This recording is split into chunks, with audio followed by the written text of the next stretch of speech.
क्या आपने किसी ऐसी चीज को देखा है जिसका कोई चेहरा ना हो और वो फिर भी आप ही की तरफ देख रहा हो?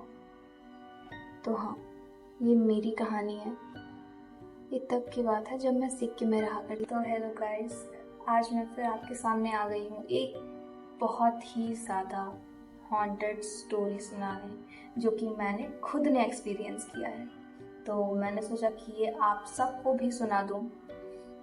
ये कहानी तब की है जब मैं सिक्किम में रहा करती थी। तो जैसा कि आपको पता है कि सिक्किम सिक्किम में काफ़ी ज़्यादा पहाड़ हैं, इस वजह से उधर गर्मियाँ नहीं होती उतनी। उधर इतना टेम्परेचर रहता है कि हमें खाली पंखे की ज़रूरत पड़ती है, पंखे से हमारा सारा काम हो जाता है।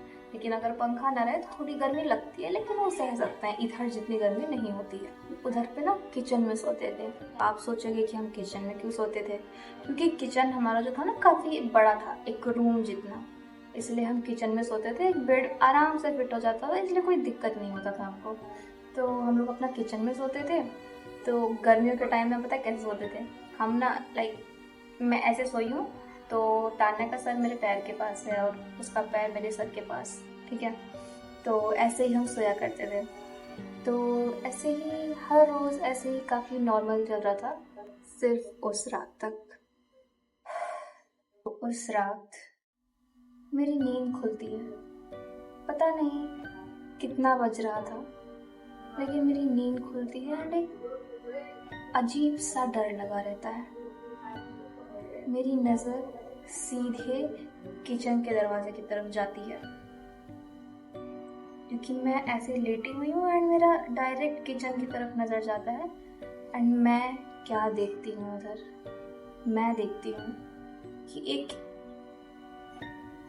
परछाई है, एक शैडो है वहाँ पे। एंड उसने मेरे पापा जैसे कपड़े पहन रखे हैं। उसने वही स्वेटर, वही जैकेट जो मेरे पापा ऑफिस पहन के जाया करते थे, वैसा ही डिट्टो वैसा ही पहन रखा है। एंड वो वहाँ खड़ा है।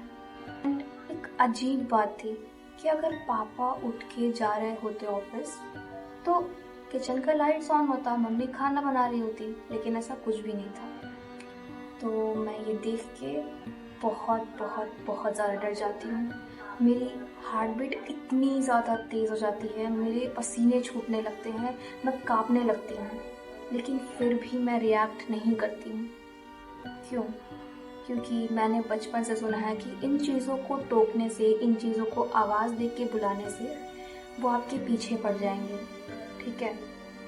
तो ये सोच के मैं एक्टिंग कर रही हूँ, ठीक है, कि नहीं मैंने नहीं देखा कुछ भी।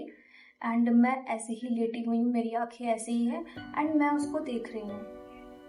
एंड जितना देर मैं उसको देख रही हूँ, मुझे एहसास हो रहा है कि उसकी हाइट धीरे धीरे धीरे धीरे कम होती जा रही है। एंड उसका जो सिर है वो आगे की तरफ झुकते जा रहा है। एंड मैं ये नोटिस करके और ज़्यादा डर जाती हूँ। मैं कुछ भी नहीं सोच पा रही थी सिवाय उसको देखने के अलावा। मैं उसको देखे जा रही हूँ।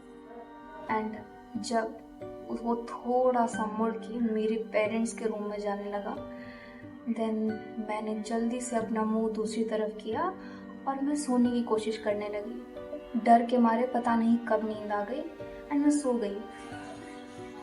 एंड फिर मैं सुबह उठती हूँ। मैं पूछती हूँ अपने मम्मी से कि पापा क्या रात में ऐसे लाइट ऑफ था एंड खड़े थे क्या किचन के पास?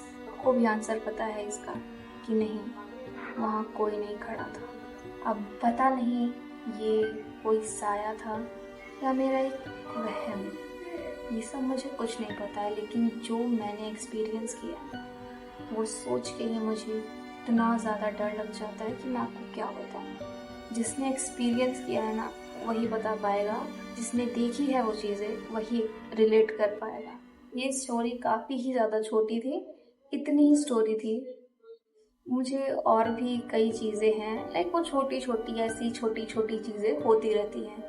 यूज टू तो नहीं ही हुई हूँ, लेकिन ऐसी बहुत सी चीज़ें हैं। मैं जहाँ जहाँ रही हूँ वहाँ वहाँ ये सब चीज़ें मुझे दिखाई देती हैं, सुनाई देती हैं एंड मैं इग्नोर कर देती हूँ। पता नहीं उस दिन वो कोई साया था या कोई मैं सपना देख रही थी या मेरा कोई वहम था, पता नहीं। आप ही कमेंट करके बताओ। एंड बस इतनी ही थी स्टोरी। आई नो छोटी थी लेकिन बहुत ही ज़्यादा डरावनी थी। तो आप भी ऐसी चीज़ें रिलेट करते हो, आपको भी ऐसी चीज़ें दिखती हैं तो कमेंट करके ज़रूर बताओ एंड सब्सक्राइब माय चैनल, ठीक है, ऐसी ही हॉरर स्टोरीज सुनने के लिए। And stay tuned for next video.